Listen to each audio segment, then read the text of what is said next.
Bonjour, je suis Monsieur Foaleng Loé René. Aujourd'hui, dans le cadre du cours d'économie sur les physiocrates, nous allons voir Richard Cantillon. En effet, Richard Cantillon naît à Ballyheigue, en Irlande, vers 1680 et meurt à Londres le 14 mai 1734. C'est un financier et économiste irlandais et français qui a fait fortune en France grâce au système de John Law. Auteur influent de la physiocratie, il passe la plus grande partie de sa vie à Paris, où il exerça la profession de banquier. Il a laissé une œuvre théorique, Essai sur la nature du commerce en général, qui le place au rang des grands précurseurs de l'économie politique classique avec l'abbé Condillac et William Petit. Il est l'un des auteurs les plus significatifs qui marquent la transition du mercantilisme vers l'économie classique.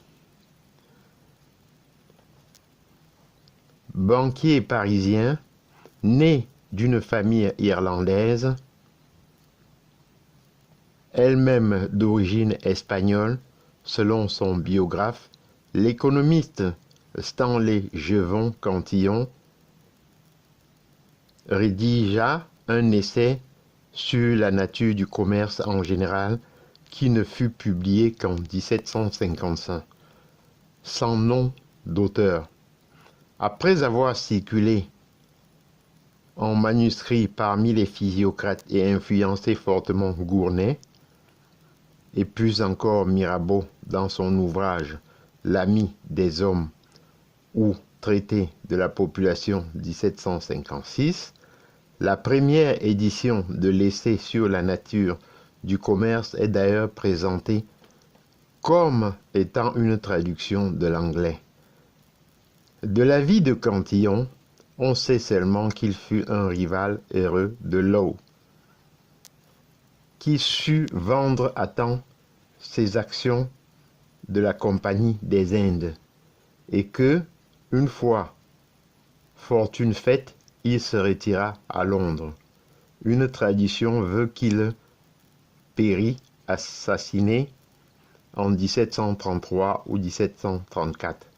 On sait aussi que, grand voyageur, il visita l'Orient, les Indes, l'Extrême-Orient et le Brésil. Cantillon peut être considéré comme un auteur de transition entre le mercantilisme et le libéralisme, mais il fit preuve d'une grande originalité. L'influence qu'il a exercée sur les physiocrates lui a toujours valu une certaine audience parmi les économistes français. Il resta ignoré néanmoins en Angleterre jusqu'à ce que, en 1881, il fut réhabilité comme un des fondateurs de la science économique. Selon l'expression de Schumpeter dans son History of Economic Analysis, Cantillon constitue, parmi les grands auteurs, le maillon intermédiaire entre Petit et Quesnay. Il présente une théorie de la valeur fondée sur le coût des facteurs travail et terre, le premier étant lui-même réduit à la quantité de terre nécessaire pour produire la substance minimale du travailleur et de sa famille.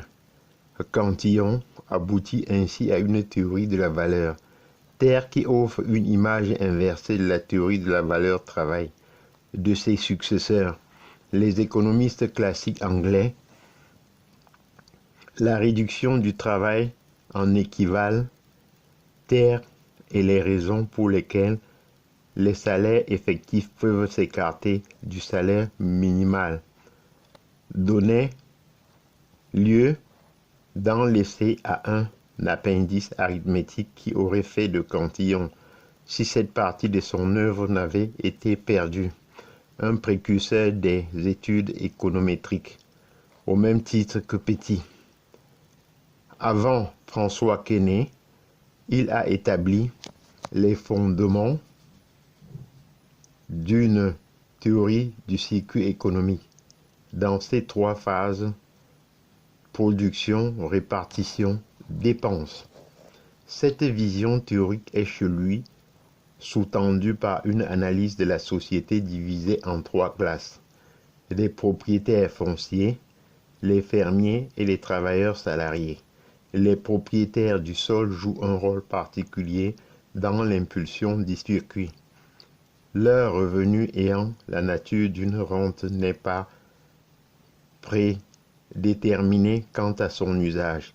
Il s'ensuit que les humeurs, les modes et les façons de vivre des représentants de cette classe déterminent avec l'usage qui est fait des terres le niveau de l'orientation de la demande effective.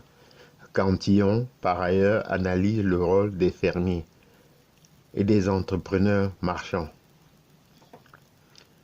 Théoricien de la valeur et du circuit, il construit une théorie cohérente des équilibres. Il élabore aussi une théorie des prix ainsi que de la monnaie et se révèle le premier à développer la notion de vitesse de la circulation et à énoncer qu'un accroissement de cette vitesse est équivalent à un accroissement de la quantité des unités monétaires dans ses effets sur les prix. Son œuvre abonde en aperçus originaux. Il est un des premiers à s'intéresser au problème de la localisation des activités, en présentant une théorie de la formation des villes. En matière de démographie, tout en restant populationniste, il fournit une théorie de l'autorégulation des populations qui fait de lui un des auteurs les plus importants dans ce domaine, avant Malthus, et qui explique la considération.